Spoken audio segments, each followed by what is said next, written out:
Welcome back to the Obvious Choice podcast. I'm here with Amber, and we have a special guest, Todd Herman. Todd is the author of The Alter Ego, and probably Amber is his biggest fan, certainly one of his biggest fans. But we're going to be talking about imposter syndrome. We're going to be talking about showing up as your best self and performing on the highest level. Todd, I have my copy of your book here. I actually think I have 2 or 3 copies of your book, but I was surprised. First of all, you can see it's well read and well used. Yeah.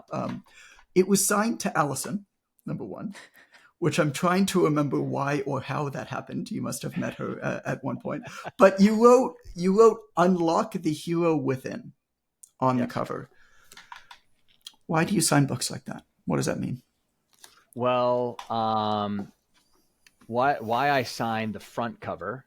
Yes. I will not sign a book if someone says, "Oh, don't sign it on the cover," because it's typically something that is surprising people.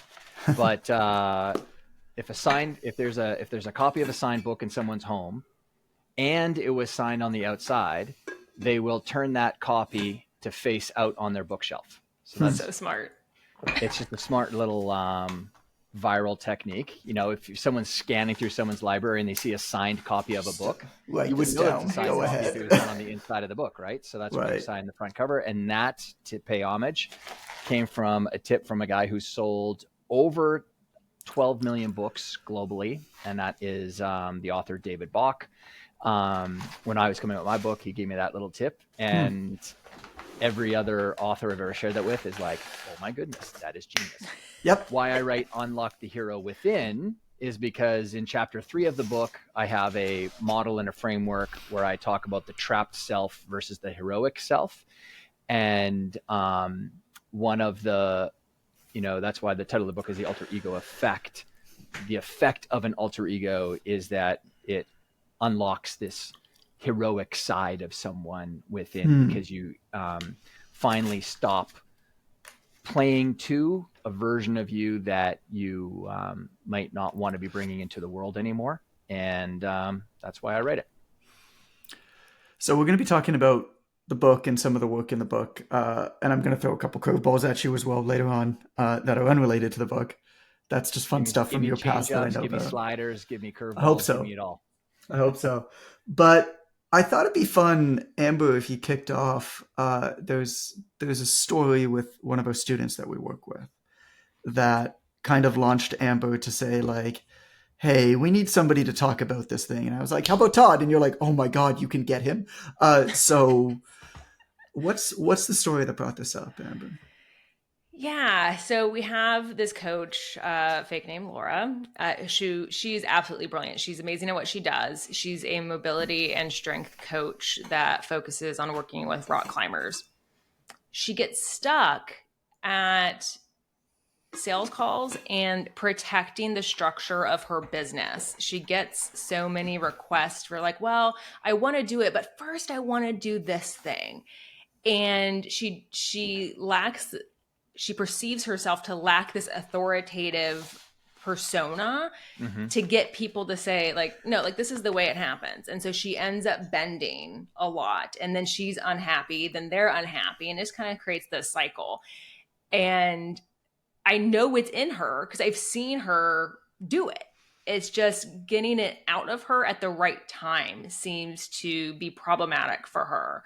And so that's why this was something that kind of came to mind, is I think I would be so helpful for her. Is specifically around, I mean, it's funny that she's a mobility coach, and yet she applies the same mobility and flexibility and bendability to all of her offerings that she takes out there, right?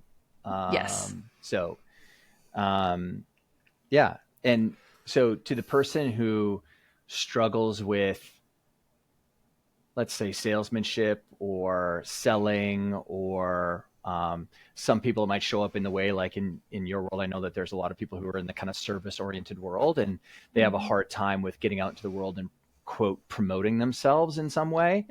Because I think that there is a toxic level of humility that's happened in our world. Like, people love to posture with it online. And I mean, I tell people all the time, like, listen, I'll go toe to toe with any performance coach in the world.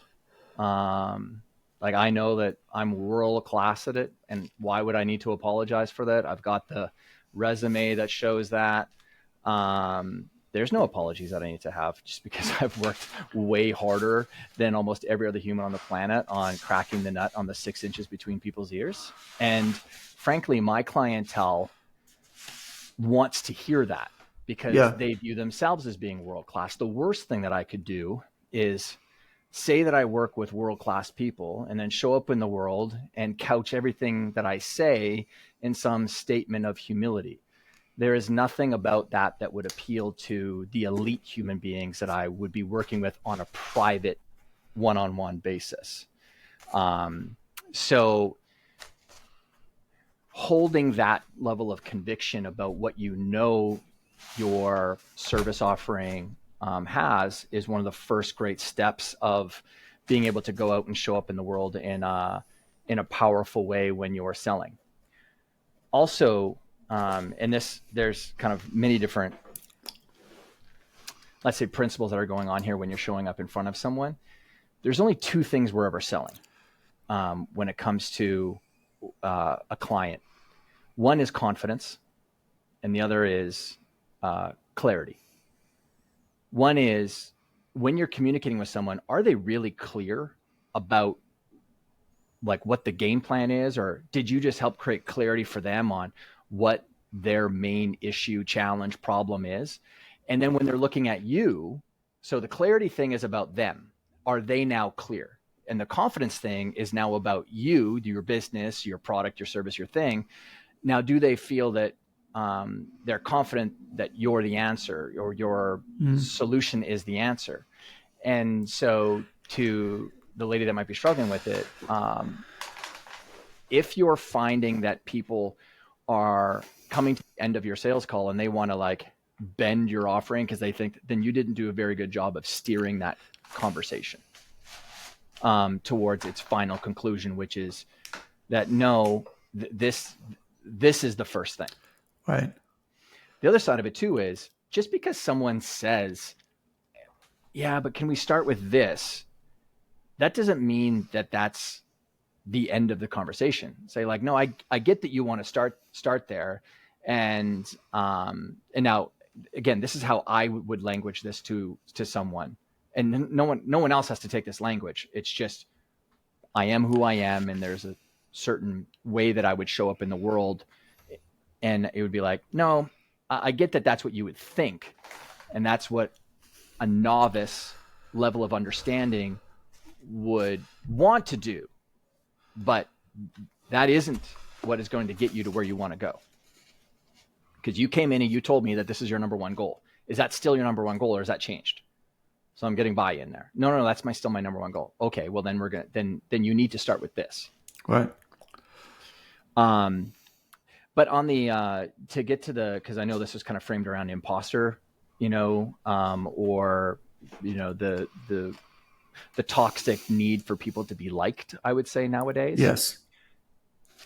That if you are good at what you do and you know that your thing is good, then you are massively doing your ideal clients a disservice by not leaning hard into the paint on selling that thing.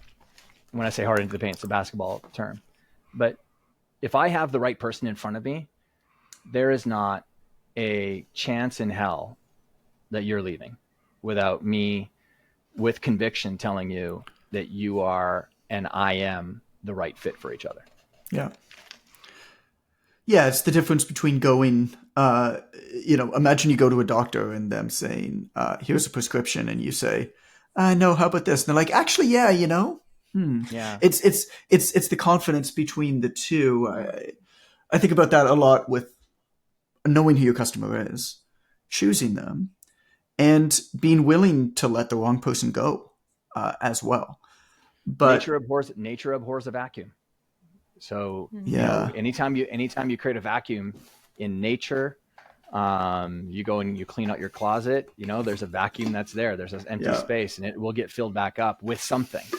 And so hopefully you fill it back up with the things that you want. Most people don't lead their lives that way. They are not very intentional about this new space that they've just created and what is going to go, because something's going to go into that space.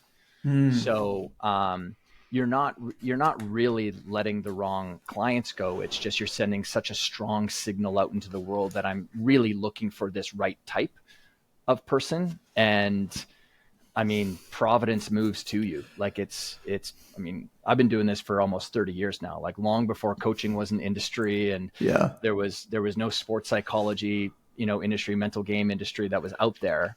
And, like you talk about pushing big rocks up a very steep hill. No one wanted mental game stuff back when I was doing it. Like I was just lucky that I was completely ignorant and I had a lot of time on my hands to be able to devote to it, because, that's what it took. I mean, you're talking to the guy who wrote the textbook for online fitness in 2016. Yeah. So Yeah. talk about skating to where the puck was going, Sure. which is one of those analogies that sounds great as a post-narrative. Yes. But when you're in it doing the skating, kind of sucks. And then you get there and people are like, how did you know? And you're like, I didn't. This just seemed right. Something you said that I put a pin in that I wrote some notes on that I wanted to revisit back, because I think it's such a good point. You talked about this idea of people almost, these are my words, not yours, almost getting like perceived social equity from being less than confident or being perhaps too humble. I can't remember. You had good terminology around it. And we see it, of course, somebody goes in a Facebook group and they're like, oh, I don't care about the money. And everybody celebrates them and says, oh my God, what a good person. And it's like, you're actually in a toxic Facebook group. Or they go on social media and they admit something about their expertise or that they're struggling with their expertise. And they get a actually really good response in terms of superficial engagement. Yeah. In terms of that. But it's the difference between building rapport, I think, and asking somebody for help versus admitting a weakness in what you really need to be perceived as an expert. Like, I'm quite happy asking somebody for advice on fatherhood or admitting that there are elements of fatherhood that I struggle with. Sure.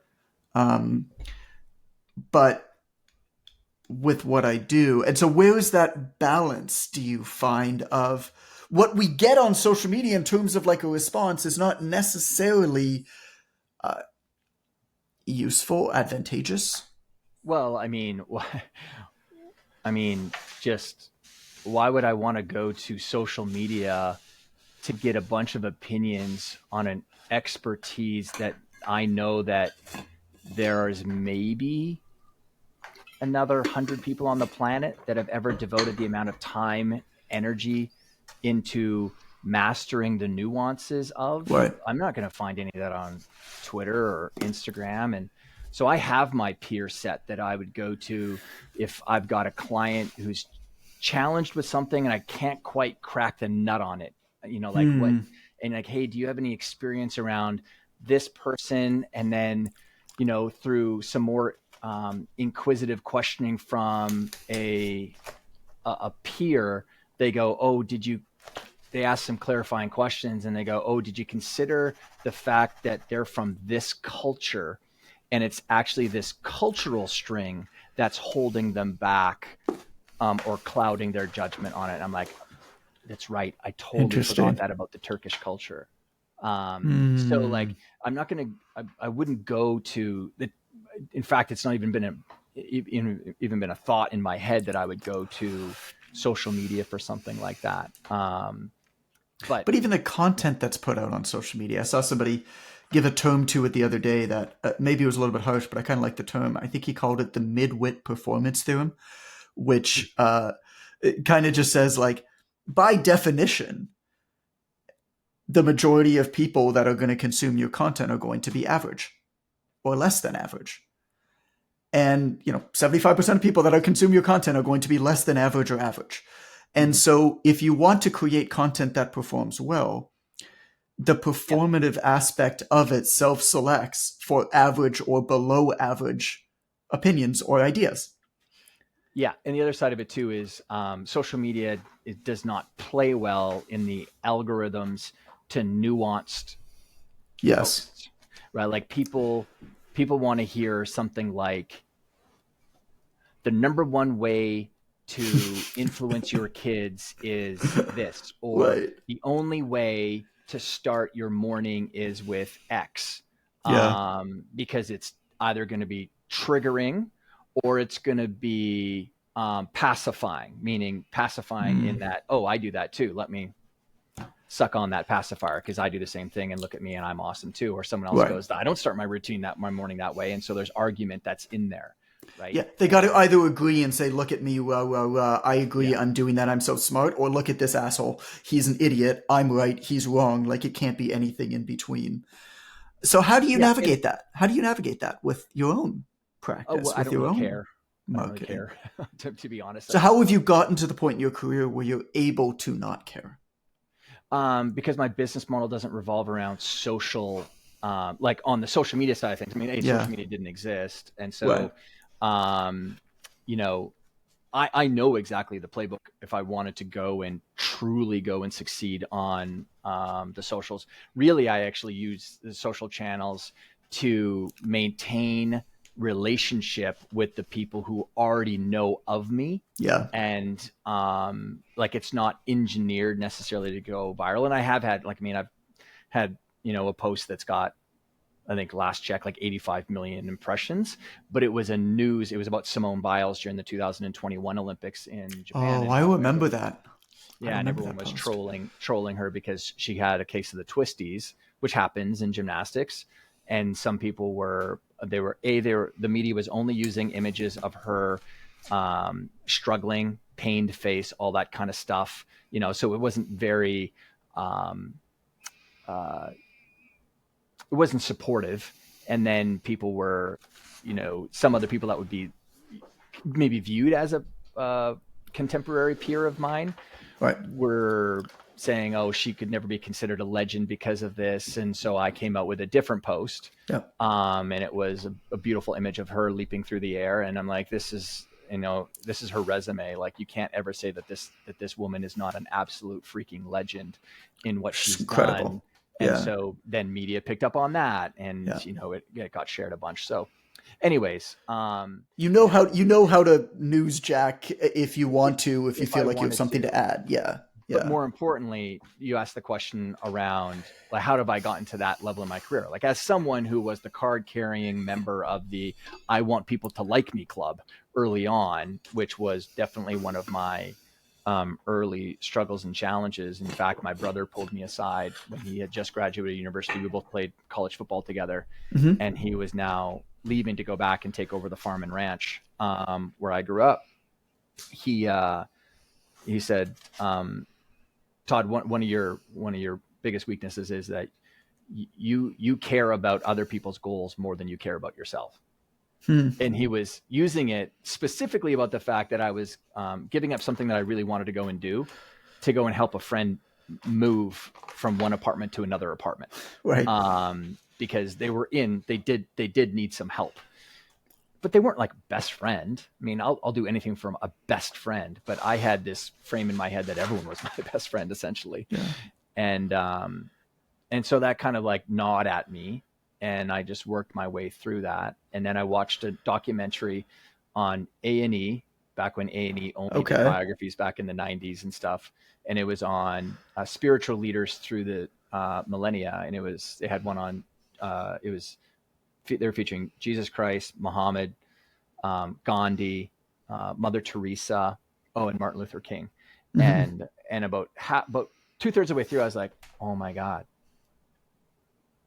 these seem like they're pretty good humans, and yet millions and even billions of people hate them.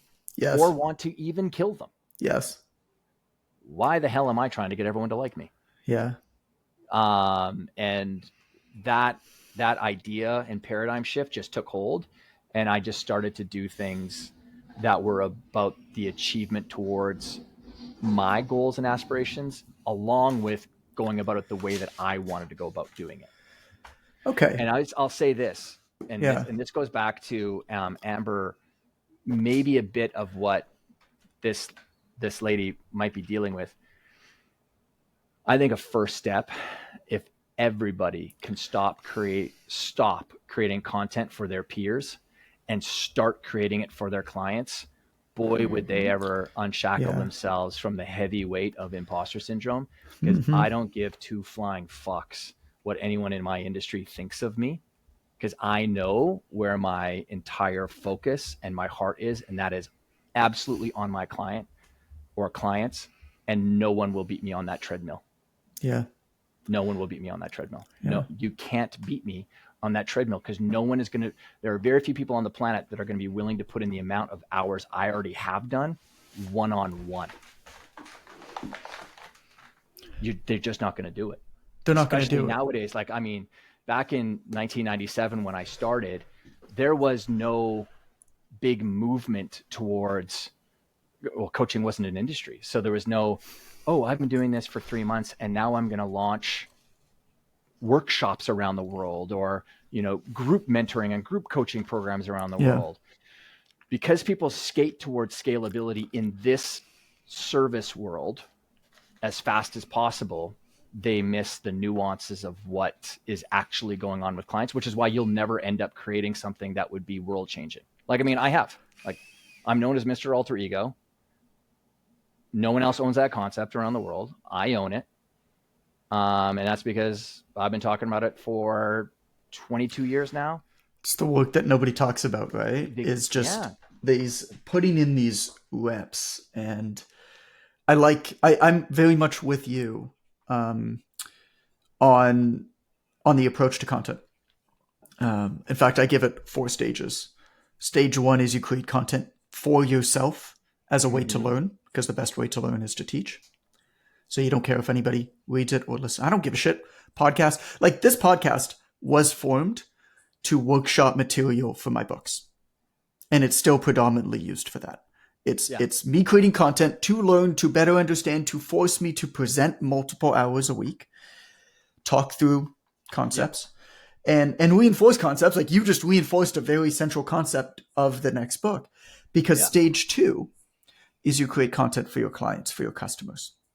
And that is where I think the vast majority of people should stay and should never leave, because that gets you the majority of the benefits of the content, the nurturing, the teaching, the relationships, the upselling, the retention, all of that stuff gets you most of the benefits of it without the comparison, without the jealousy, without the obsession, without the burnout, without the bore out, without any of that.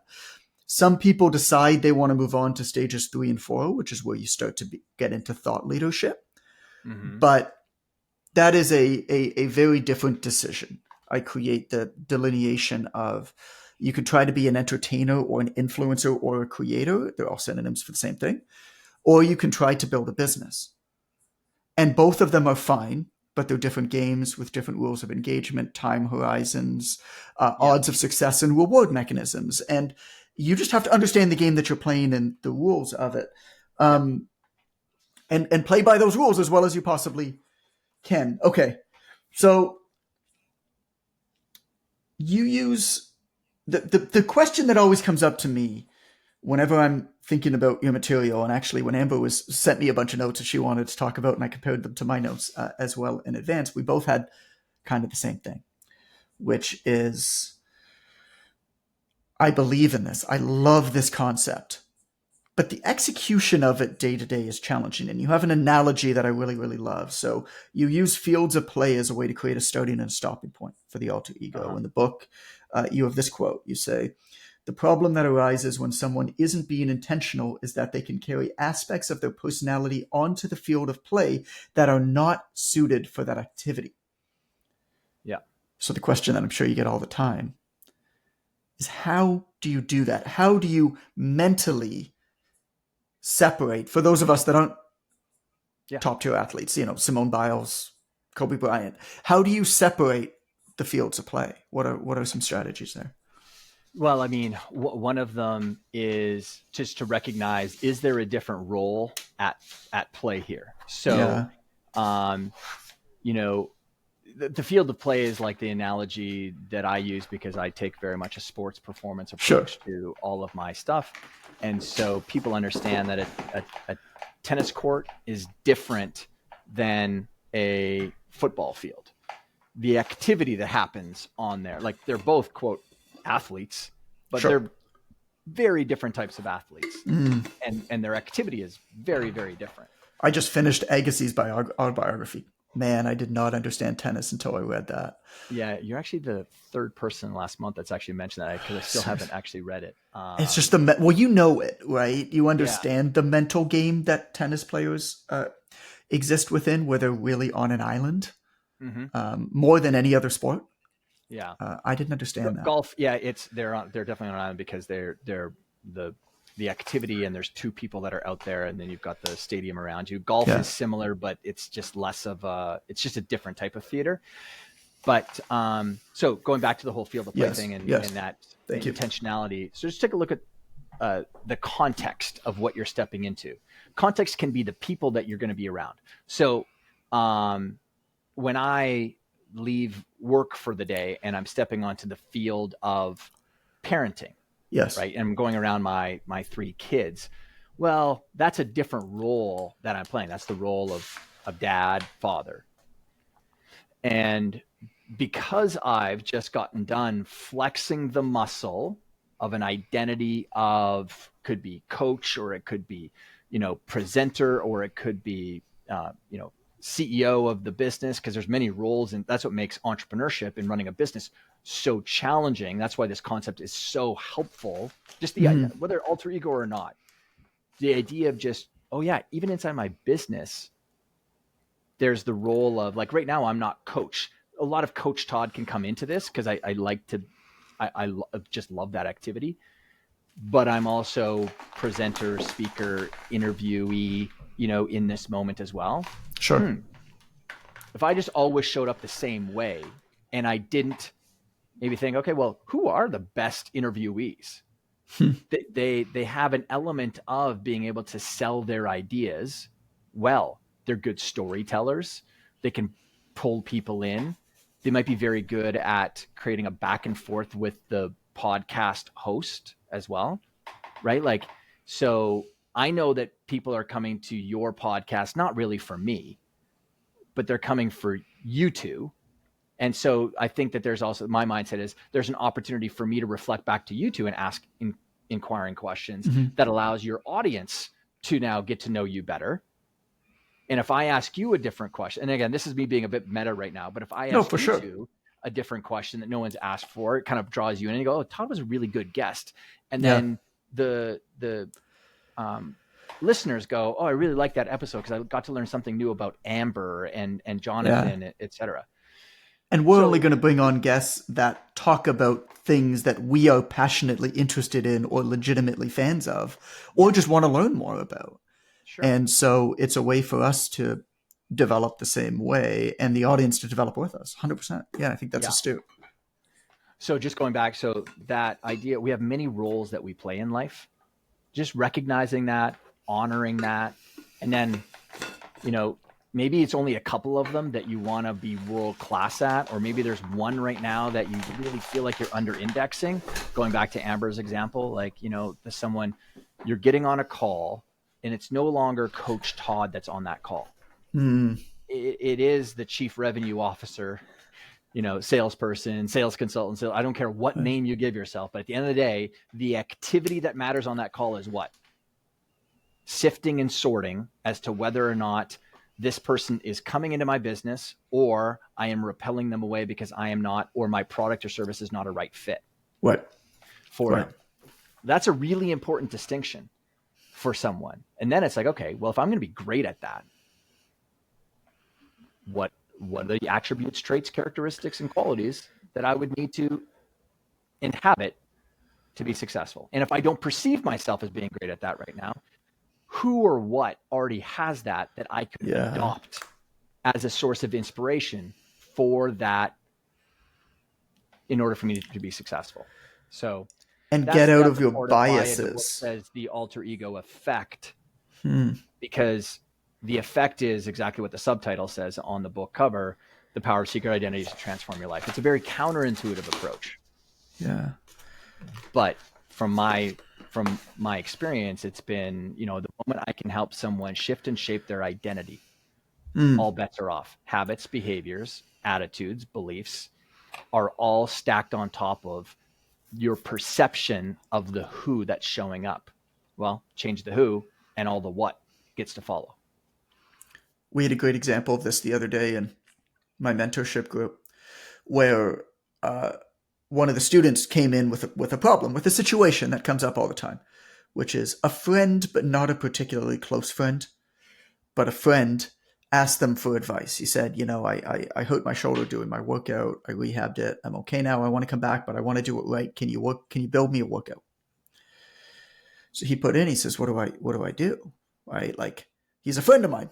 And the advice that our head of the team of coaches gave, I thought was brilliant. And it perfectly encapsulates this field of play concept. And now I have language around it, which I'm grateful to you for, Todd, which is, she said, respond to him. Hey, we'll call him Zach. Hey, do you want friend Zach or coach Zach to respond? Yeah. And he came back and he said, Coach Zach. Great.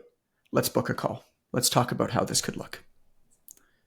Friend Zach could have been a book, a referral, or whatever. But in doing that, what he did is he gave himself permission, using your language that I'm now making sense of. He gave himself permission to approach it from that field of play as a coach, as a professional, whether or not his friend saw it that way or not. Who knows? Yeah. And you actually just used the word that I encourage people to use a lot, because it really sets the context of the conversation well, which is professional. Would you like professional help with this or non-professional? Right. Because I get pinged by a lot of people who ask me for just like, hey, can you do this for me? Because I get it. I'm a super expert at this thing. Right. And I always give them non-professional help. Yeah. Like there's, and who doesn't have a problem with that? People who are very, very intentional about the separation of these different sides of themselves. Again, like self-admittedly, it took me a long time to get past that. But once I cracked the nut, boy, did it oversimplify my world. The amount of people that were, quote, friends that pinged me for help dramatically dropped, and yet revenue in my business went up. Right. The demand on my calendar went down. There is no narrative. And again, this I can get it for the average listener out there who goes, oh, this sounds cold. No, that is a sign that internally you need to make an adjustment. Huh. Yes. If you're hearing me or Jonathan or like whatever the advice, and you're saying, but I don't want to operate that way. Okay, well then don't bullshit yourself with the fact that you want to be a pro at business, because that's actually what this sounds like. Maybe your job should become your hobby and you should get another job. Yeah, if you really believe that way. I want to make a good income from a small amount of people, and you're going to be, giving away help and guidance to other people. And again, that can be enough. Like, I'm not, go ahead and do that. And in fact, I think that there should be more people out there who are honest with themselves about the fact that they don't want to, quote, scale something into a big business. Like you can have a great income generating job, and you just happen to be the sole proprietor of it. And that's okay. How do you think about the concept of enough for yourself? It's something to play with, definitely. It's something I have to be. What I mean by that is, enough is, it's not a completely defined hard thing. It's something that you can only discover by throwing yourself into a little bit of chaos, because then you get some level of context and you go, oh, I tried that and I don't need to do it. And so I think what people do is, I know what people do is they do something, it upsets the apple cart of their world a little bit too much, and then they judge themselves for doing it. And I'm like, no, you're brilliant. Do you know how many people didn't even get that wisdom? You just went and earned wisdom. That's what wisdom is. applied knowledge. Like now it becomes a visceral experience for you. And now you know that that doesn't quite work for you. You know, you saw Jonathan do it and you're like, that was such a great win. When's the time that your apple cart got upset? Now there's this apple cart of memories that just got dumped in my I head know. full of freaking thousands of times. You're welcome. that it happened. I'll tell you one. When I was starting out, one of my early mentors was Jim Rohn. And I just happened to meet him at an event in Banff, Alberta, Canada, in the mountains. And my uncle was winning an award. And I went with my uncle, really close with him. And I managed to sit next to this guy, Jim Rohn, who, if people don't know, he's widely regarded as, you know, one of the 3 greatest business philosophers of the 20th century. Yep. Amazing speaker. You know, his books on tape are now converted onto Audibles, and you can go listen to him. And he's just a one of one when it comes to his speaking style.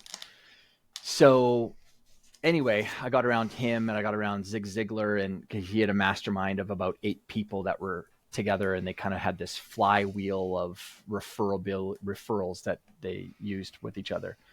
And I loved speaking. I did it as a young kid in 4-H, which is like agricultural Boy Scouts. So public speaking to me was always a very comfortable thing. And I was like, oh, well, I want to do what you do, Jim. I want to speak more. And so then I got onto that. That's one of the ways that I built the Peak Athlete.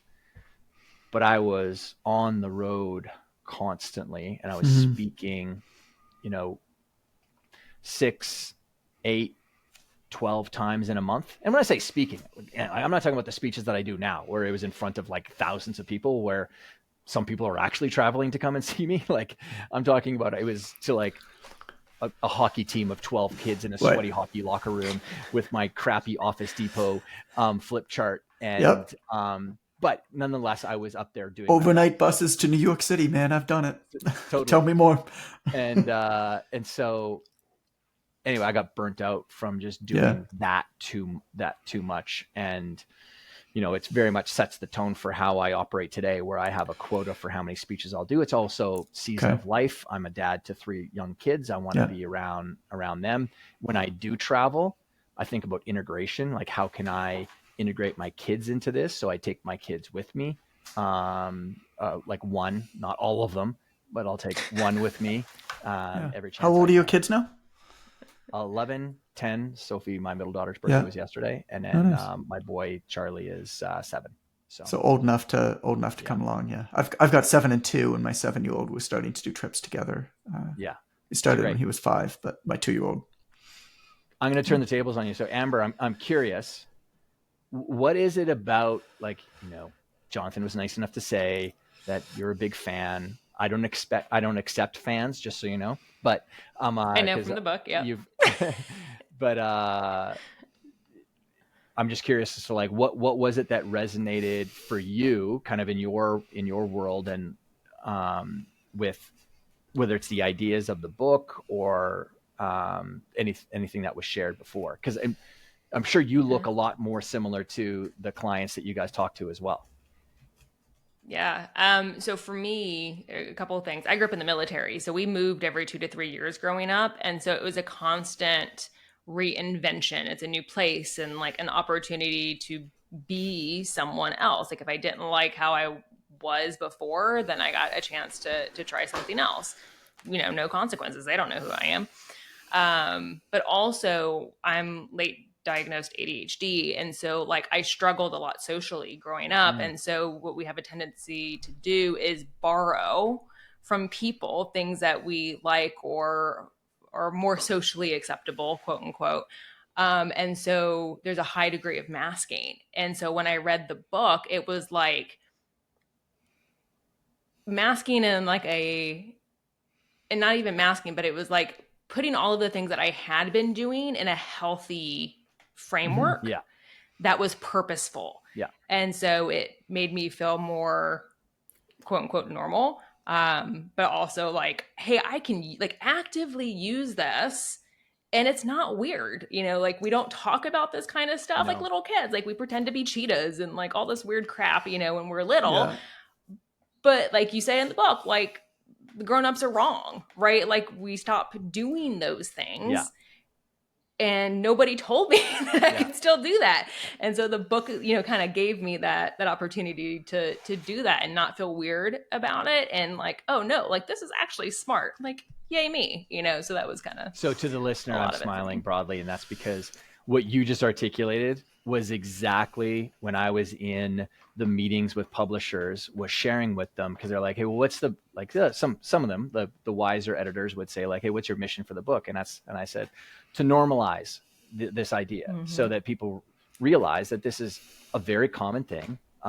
We do it very naturally because we're extraordinarily playful when we're kids, because just structurally in our own concept of identity, there is no identity that's built in a child until around the age of 8, 9 ish, depending on, boy, girl kind of thing. Girls will develop more quickly that way. That's why girls will look at the playground and go, what are those boys are just being idiots. And it's like, yeah, because they still are. They're not as quick. Okay. So as you, but we do that. So it's like, I always want to reinforce to people that what this really is at its core is us honoring the fact that our creative imagination is one of the really massive superpowers that human beings have.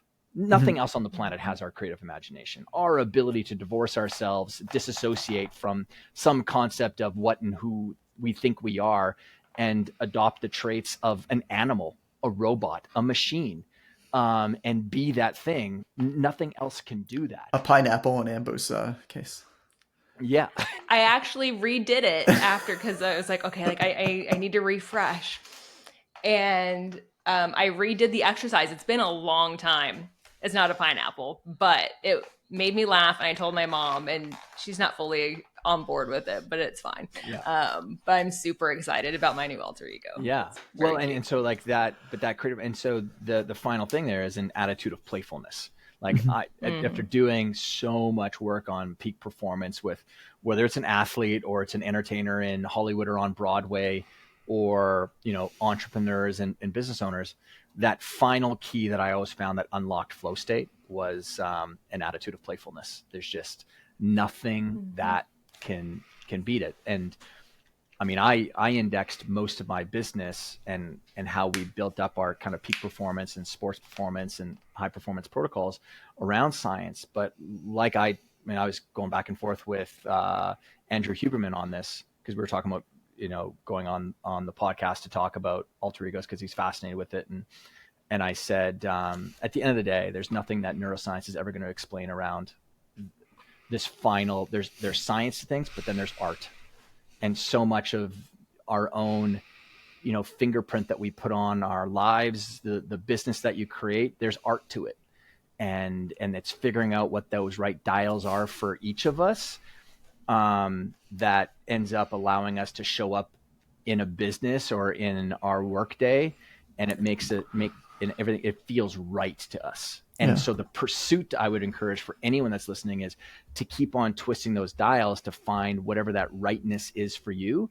You take the ideas from what the both of you share with people, and you just experiment. You're like, aha, that did unlock another level. I like that. And I like the way that I approached that. Like that's really what peak performance is not just hitting the milestones and the goal, standing on the podium or whatever. It's also enjoying and being fulfilled in the pursuit of that process along the way. Because if that's not the case, then you end up reading what Andre Agassi had as a book, because I know what's in there, which is basically a life of quiet desperation, because it was he hated tennis for the large part of his entire life. Yeah. How do you sell a brick, Todd? Oh, you turn it into a metaphor for something grander than what it already is. That's how I sold a red brick. What was that competition? Now you have to give people the context. So yeah. What was that competition? It was Zig Ziglar's. No. It was a big speaking competition, wasn't it? Yeah. So Ogilvy. Oh, it was Ogilvy. Advertising. Yeah, the big advertising agency partnered with YouTube back in 2010. Yeah, way back when. And David Ogilvy's line, and he kind of beat the drum of it constantly inside of their advertising agency, is, at the end of the day, we sell or else. It's as soon as you walk into Ogilvy, it's plastered on the walls. And the global marketing director, Matt Zucker, he thought, you know what, like let's reinforce this idea. We've kind of gotten away from it. Let's reinforce this idea. And so they did this kind of tongue-in-cheek competition in concert with YouTube called The Search for the World's Greatest Salesperson. Yeah. And a friend of mine, Melanie Notkin, who runs Savvy Auntie, she pinged me on Twitter and she was like, "Hey, Todd, have you seen this? You should enter this." Because I always gave out David Ogilvy's book. I mean, okay. I don't think of myself as a marketer, but I always gave it to like other friends because I'm like, hey, if there's a really great book on advertising and marketing, this is like, I think one of the big 3 that you need to read. I loved it. It made sense to me. So she sent me the link and I was like, I watched their video on YouTube. I'm like, oh, I know exactly how I'd sell a red brick. Yeah. And that was the challenge. If you're listening, in 2 minutes or less. So if you're listening, and Amber, let's put this link in the notes of the episode as well. Search YouTube for World's Greatest Salesperson, The Magic of a Red Brick. Yeah. And it's incredible. I think that might have been my first exposure to you. I think we met briefly at one of the first MMTs, and we'd both been at a bunch of them, but I think the first time it was super, super brief, and somebody was like, yo, that Todd guy, you got to check this out. And I saw it. I was like, I want to be friends with him. We've had Rory Sutherland on here, if you're familiar with his work from Ogilvy. I know UK. Rory. He's To finish that story, so they do the Search for the World's Greatest Salesperson. You have to submit a video on YouTube in 2 minutes or less of how you would sell a red brick. So I sat down because I had the inspiration for exactly how I would do it. I wrote out this talk. Since the times of the ancient Sumerians, the red brick has been used to build civilizations, to create roads to connect us, and build houses that were no longer vulnerable to the whims of nature. I can still remember every single word of it now. That's great. Anyway, so I turned the red brick into a metaphor for basically how most people have these red bricks in their lives, but they don't actually lay it down. They don't take action. And if you buy my red brick, the one that I've got in my hand right now, then you're going to be able to send a message to yourself that you've laid your first red brick and you've committed to a life of creative action. You keep it on your desk on your shelf as a totem, as a reminder of. Exactly. Yeah. So anyway, they whittled it down to 3 people internally at Ogilvy, the 3 best, one lady from Japan, a Hollywood producer, and myself. They flew us all to Cannes, France, to the International Advertising Festival. And at the largest auditorium in Cannes, where they show all the feature films during the Cannes Advertising Festival, or during the film festival, at the Advertising Festival, and there's tens of thousands of people at this place. Not at the auditorium, but at the festival itself. Right. We had to do a pitch on stage for how you would sell the new Motorola Droid cell phone in 2 minutes or less. Oh, so okay. I created 5 different pitches. They sent us the phone in advance of the launch of the phone so that we could have it and I could play around with it. I created 5 different pitches, mostly because I didn't think that everyone in the audience would speak the same language as me. Because I thought English, and I was right. So I used, in that context, the cell phone as a metaphor for if Batman could create his own device, this would be it. Right. And people were like, because I knew everyone would understand Batman. Anyway, I won the World's Greatest Salesperson. And now going back to your original question, Amber, about was that sales, 14 years ago? Yeah. Yeah, 2010, June 22nd. And so this is coming from someone who got fired from 2 sales jobs and was terrible at selling his own stuff back in 97 and 98. But I conquered that because it's really just sales is just really good communication skills, good rapport skills. That's really what it is. It's also inviting someone into a better story for how they can lead their lives, right? You sell them a better product. Now they have a better story about how their life gets to evolve. You sell them a better mobility, a flexibility. Now all of the different activities that they avoided before now can show up in their life, which might activate a bunch of, great new memories for them. But Rory Sutherland, who has delivered 2 of the top 10 best TED Talks ever. The guy is an absolute mad genius. He's a maniac. Maniac. I lived with him for a week in Cannes. We were in the same French chateau on the beach. Yeah. And so Rory just regaled me with his idiosyncratic stories about selling, and he's brilliant and he's an amazing guy. Yeah. I've had a bunch of meals with him over the years. And it's just a blast. It's just like, oh, you guys ready to order? We're like 20 minutes. He's telling a story. We're good. That's Rory. Okay. I want to finish with something. There was a post you put out on Facebook. I don't have the date. It was a number of years ago. But I actually included this post word for word verbatim in my next book. And I'd love to hear your thoughts on it, where you're at with it now. So it goes, SaaS founder, works 8 to 12 hours a day, makes $1,000 to $5,000 per month. Coach, works the same or less, makes $5,000 to $100,000 per month. Yet some people call SaaS revenue passive and coaching model unscalable. What led you to write that? Because you're like me. I own a SaaS business too, and 2 coaching businesses. Yeah. So that struck a chord. I mean, that you're not considered a real business person unless you have a productized business or unless you have a SaaS business. That you can't be taken seriously unless insert whatever. And yet in the game of business, some of the scoreboard is numbers. And so if you're producing $5,000 a month, $25,000 a month in a coaching business, there's nothing to be ashamed of. And you can't call yourself a good business person, because at the end of the day, you're selling and someone is buying from you a service that they deem to be valuable. I mean, with your SaaS business, and I know with my SaaS business, how incredibly competitive and challenging it is to launch those things. And now one is, you could be indexing that SaaS business for a great exit at some point. Some people crack the nut and they end up getting great profit from it at the same time. A lot more rare than it is common. Yep.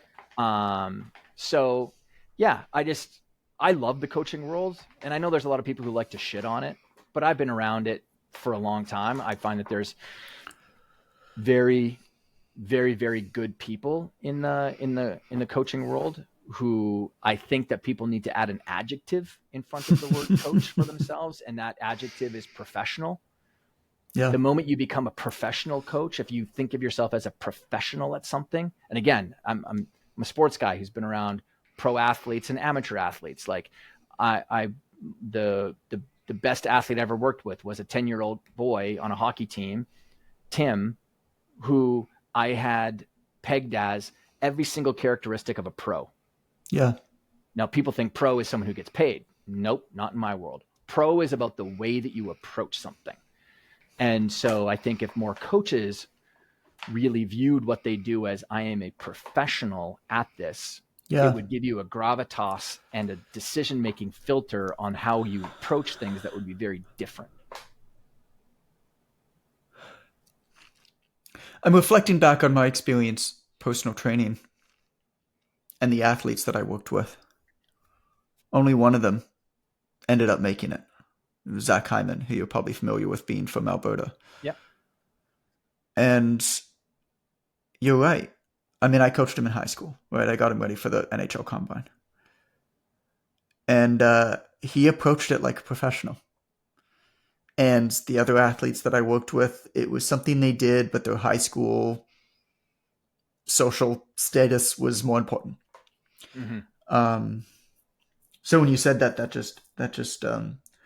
just jumped out. Well, I'm glad to hear that was your point of the post, because that's kind of my point that I make. Yeah. It's in a section of the book called The Passive Income Fallacy, and it doesn't celebrate coaching so much as cash upfront type businesses, and how everybody thinks that they should sell ebooks or trade good business models for bad business models once they become successful, whereas really the oldest form of passive income is to make a whole bunch of cash and invest it in the stock market passively. Yeah. Like, you don't need to sell $27 ebooks or start a $15 a month membership site or a SaaS business. I just did a half day coaching session with a guy who runs a $250 million a year e-commerce business, who specifically wanted to come in and talk about how he could launch a side coaching business working with other e-com business owners to help them scale, because he really wanted to get the side income coming in Yeah. and this is $250 million. He has I know exactly who you're talking about. He probably has he probably has a good exit coming. But nothing is ever guaranteed. Yep. So, I know who you're talking about. And when I saw those messages start to come from him, I was like, what are you doing? like, what are you doing? I've had phone calls with folks, from our community as well, that are doing, tens of millions plus, massive restaurateurs, that type of thing, who are like, yeah, I'd really love to, build this. And I was like, why? Like, what is that going to fulfill? But that's the grass is greener fallacy, isn't it? No matter what you're doing, there's always going to be something. I would actually say I'd push back on the why. I think it's one of the stupidest books ever written. What's that? Sinek starts with why. Oh, why is that? It's a bullshit idea because it's not starts with why. Yeah. That's like, again, this is me punching at ideas from people who have never actually worked with people one-on-one before. And if you really look at the generative nature of an idea, the generative nature of a business, the generative nature of someone going out and pursuing, it is never, ever starts with why. Yeah. It's always what and where. So where am I? And because typically the where is in context to what you're trying to go and pursue. Right. So hey, that's what I want. That's what I want to go and do. I never ask people why. Because so you say, what are you trying to accomplish? What are you trying to pursue? Accomplish? What is it about that? Yeah.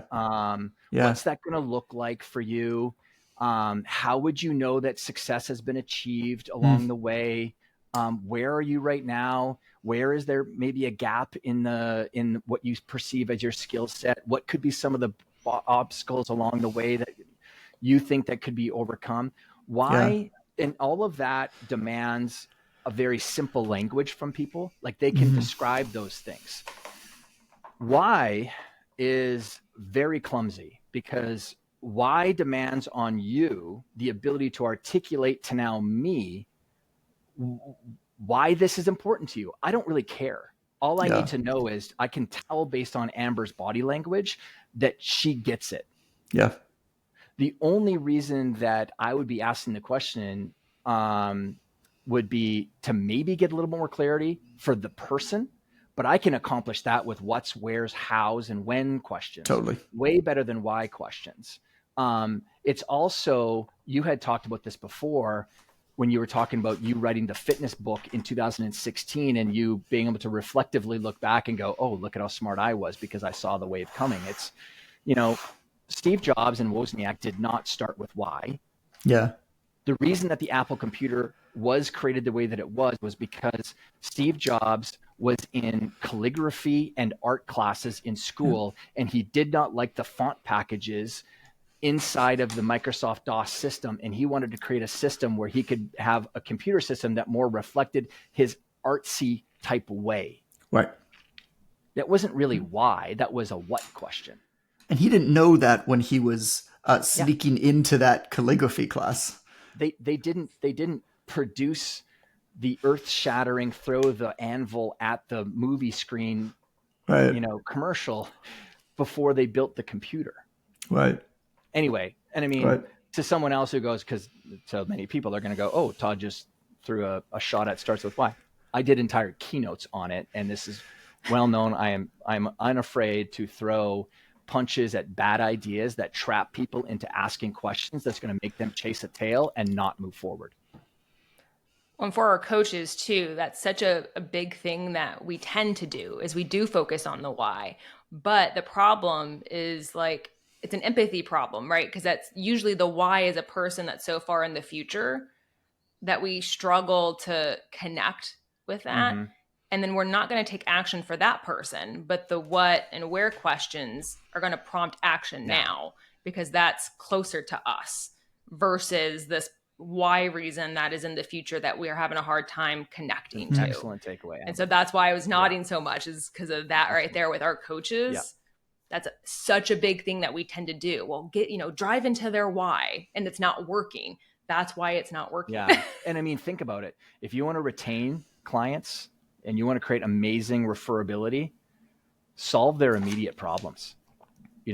Take the thorns out of their sides right now, not the thorn in the imaginative future of one of the, myriad of different millions of possibilities in the future that they will never actually come to, because the chances of us ever be able to cognitively understand and compute out what will be the future in a year is just, that's patently egotistical.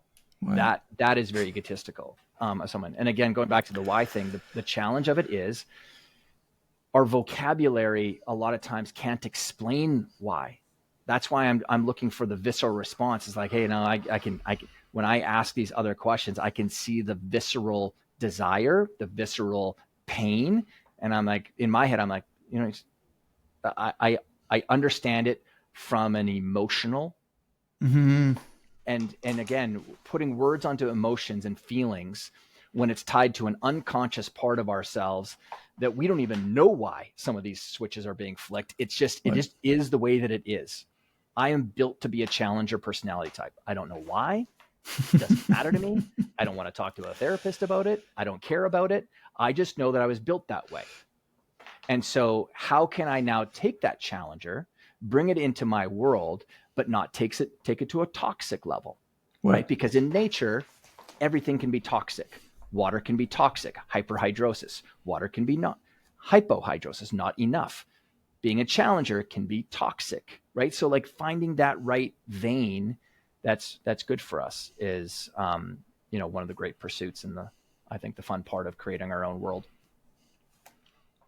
Well, Todd, man, I appreciate you doing this, dude. That's really appreciate you taking the time coming on. For anybody wanting to pick up a great book, The Alter Ego Effect, I recommend it. Todd, I can't promise that Allison will be on the front cover of the book. Allison will not. But you'll at least get the Alter Ego Effect book. Anywhere else you want to send people, recommend people learn more? I mean, toddherman.me is my home base on the interwebs. Would love it if if you screenshot if you're on listening somewhere on one of your podcast players, if you screenshot this, or if you're watching on YouTube, snap a photo with your phone and then tag, us in a story or something and just let me know, or don't even share it on social media if that bothers you. DM me with your favorite takeaway, or if you absolutely hate something that I said, I'm a big kid. You can tell. If you're a big Simon Sinek fan, make sure you message Todd. Tag him. Go right ahead. Tag him. Go for it. He already knows it. Appreciate you so much, Todd. We'll talk soon. Man. Cheers. Bye-bye.